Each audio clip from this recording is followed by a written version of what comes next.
Siyempre sa lindol, wala mang warning. Mababalitaan mo na lang, sa radyo na lang kami nun eh. Or, siyempre, mararamdaman mo.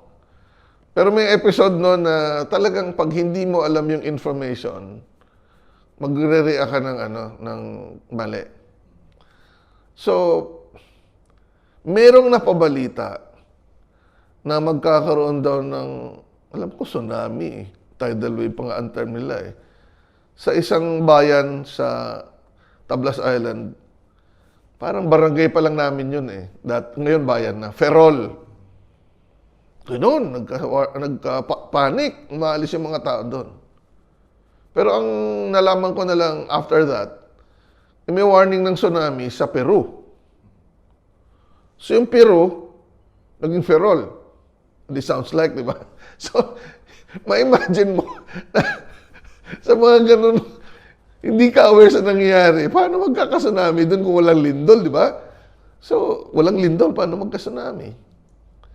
So, hindi ko malimutan yun na talagang maling information at hindi naintindihan kung ano yung cause ng hazard. Pagdating sa bagyo, through radio, alam namin kung nasaan yung bagyo. At least naging aware kami at ano yung signal. Pero hanggang ngayon, marami pa rin hindi nakakaintindi ng signal. Ibig sabihin ng signal. Kunyari, tinaas ngayon ng Pag-asa signal number 1. Yung ganito kalakas na hangin, di ba? May mga yan ng hangin. Pero yung ganong hangin na malakas, 36 hours pa mangyayari. So maraming nagreklamo, ba't daw mainit? Syempre, early warning nga. Minsan nagsususpend na rin ng Coast Guard. Pag nag-1, hindi ka na pwedeng tumawid sa mga malalapit na baybayin. So, kailangan isipin talaga mga tao na pag signal number 1, hindi ka agad-agad masama ang panahon.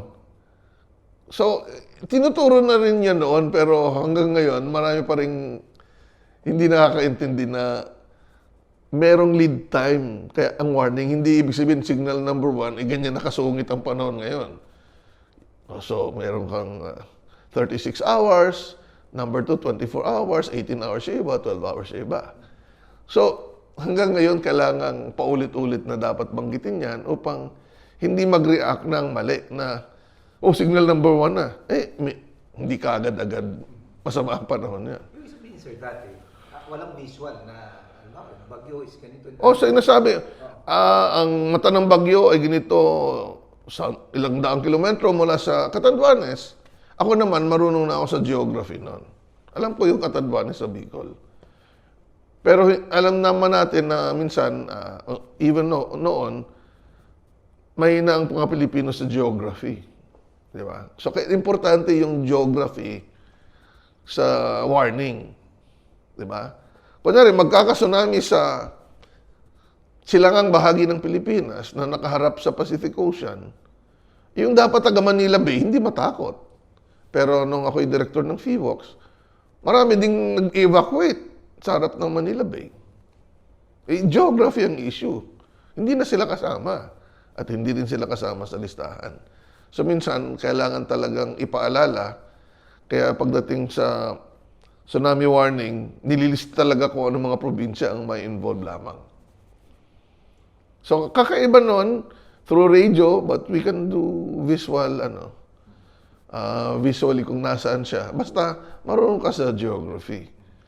Wala pa nga masyadong disaster management and coordinating council noong una, di ba? Kami lang. Kasi 1976, 1978 na lang nangyari yung NDCC. So nung mga 70s, wala. Early 70s.